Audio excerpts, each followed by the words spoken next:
अस्सलाम वालेकुम। आज के लेक्चर में आप सबको खुशामदीद।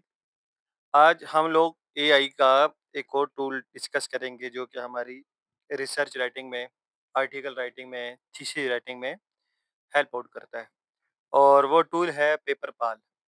बेसिकली पेपरपाल एक ऐसा टूल है जिसको यूज़ करते हुए आप अपने आर्टिकल की, अपने पेपर की, अपने थीसिस की ग्रामेटिकल एरर्स चेक कर सकते हैं।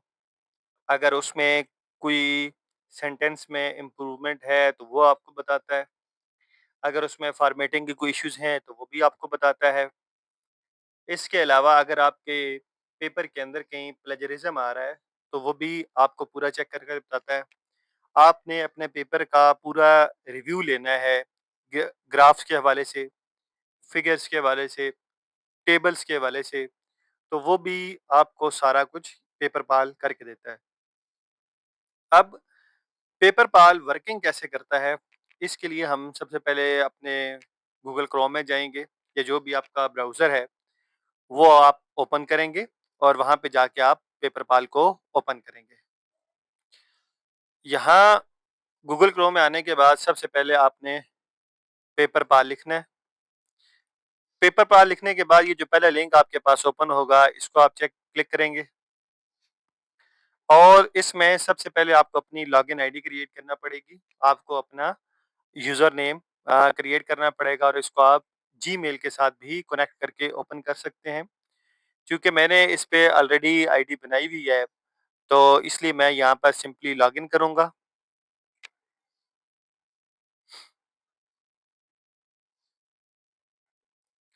यहाँ पे आप ये देख सकते हैं जैसे कि अभी लॉगिन हो गया है। जब लॉगिन होगा तो उसका इस तरह का कुछ इंटरफ़ेस ओपन होगा। अच्छा, इसमें आपने सबसे पहले ये करना है कि अगर आपके पास वर्ड में है या पीडीएफ में कोई भी डॉक्यूमेंट है, तो आप यहाँ से अपलोड डॉक्यूमेंट पे करेंगे क्लिक। अपलोड डॉक्यूमेंट के करने बाद जो भी आपके पास आर्टिकल है आप उसको ओपन करेंगे, ये अपलोड होना शुरू हो जाएगा। जैसे कि मेरे पास यहाँ पे ये अपलोड हो रहा है। अच्छा, अपलोड होने के बाद इस आर्टिकल को ये रीड करेगा और इसके अंदर जो भी इश्यूज़ हैं, जो भी डेफिशिएंसीज़ आ रही हैं, वो यहाँ पर ये हमें सारी वन बाय वन करके देगा। ठीक है? अभी ये देखें ये इस पूरे पेपर को रीड कर रहा है, स्कैन कर रहा है और उसमें जो भी इश्यूज़ आएँगे, वो थोड़ा-सा टाइम लेगा और यहाँ पे हमें ये सारे बता देगा। देखिए यहाँ पे कह रहा है कि 71 सजेशंस टू रिव्यू। अच्छा, अब ये पहला कह रहा है कि ऑब्जेक्टिव के अंदर ये इश्यू है, इसको आपने एक्सेप्ट करना है, तो वो खुद ब खुद ये कर देगा। इसी तरीके से वर्ड चॉइस के अंदर ये कह रहा है कि रिसर्च गैप के अंदर ये इश्यू है, उसने ये चीज़ बनाई, ये कहता है इसको आप ऐसे लिखें। तो अगर मैं एक्सेप्ट करूँगा तो वो इसको चेंज कर लेगा।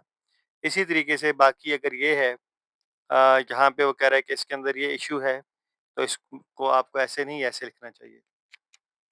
तो इस तरीके से आपके पूरे पेपर के अंदर जहाँ पर भी जो इश्यूज़ आ रहे हैं, वो ये आपको आइडेंटिफ़ाई करके देता है। अब इसी तरह अगर आप इसको पूरा पेपर देते हैं, तो वो भी आपको ये करके देगा। यहाँ पे हम जाएँगे सबमिशन चेक में और सबमिशन चेक में जाके अपना जो भी हमारे पास आर्टिकल है, जो भी हमारे पास फ़ाइल है, जो भी डॉक्यूमेंट्स है, उसको यहाँ पे हम अपलोड करेंगे। यहाँ पे अपलोड होने के बाद वो इसको पूरा रीड आउट करेगा। इसके फिगर के अंदर कहाँ मसला आ रहा है और इसके टेबल्स के अंदर कहाँ इश्यू आ रहा है, ये एक-एक चीज़ हमें यहाँ पे करके बताएगा। ये अभी अपलोड हो रहा है, थोड़ा टाइम लेगा। तो यहाँ पे आपको प्रोग्रेस शुरू हो जाएगी कि इसने कितना इसको रीड कर लिया है। अब ये ऑथर्स ईमेल कह रहा है कि आपने दी हुई हैं। कंट्रीब्यूटिंग ऑथर आपने बताया है, कीवर्ड्स बताए हैं, नहीं बताए, वर्ड काउंट है, नहीं है। पूरा जो भी एक आर्टिकल के अंदर डॉक्यूमेंट्स रिक्वायर होती हैं, वो ये सारी की सारी आपको करके देगा। इसी तरीके से यहाँ ये नीचे सजेशंस भी दे रहा होता है कि आपके आर्टिकल के अंदर जो सजेशंस हैं, ये पूरा इसको रीड करने के बाद यहाँ पे आपको सजेशंस भी देगा। अच्छा, अब ये कह रहा है कि वर्ड काउंट मिसिंग है, आपने समरी नहीं दी हुई, तो यहाँ पे पहले तो इसके अंदर इसने ये इश्यूज़ निकाले और फिर मेरे इस पेपर के अंदर जो ऑथर्स की कंट्रीब्यूशन है वो मिसिंग है। कॉन्फ्लिक्ट ऑफ इंटरेस्ट स्टेटमेंट मैंने दी हुई है। और मिसिंग डाटा एक्सेस स्टेटमेंट नहीं है इसमें। तो इस तरीके से ये पूरे इसको रीड करेगा और रीड करने के बाद यहाँ पे इनमें से जो-जो चीज़ मिस है, वो यहाँ पे ये हाइलाइट करता चला जाएगा कि ये चीज़ें आपके पेपर के अंदर से मिस हैं, पहले आप ये फिर सारी चीज़ें पूरी करें, फिर उसके बाद आप पेपर को पब्लिकेशन के लिए भेजें। अच्छा, इसी में इसके साथ एक और बड़ी अहम चीज़ है, वो ये है चैट पीडीएफ। चैट पीडीएफ को जब आप ओपन करेंगे, यहाँ पे आप इसको कोई भी आपके पास जो पेपर है, वो पेपर देंगे।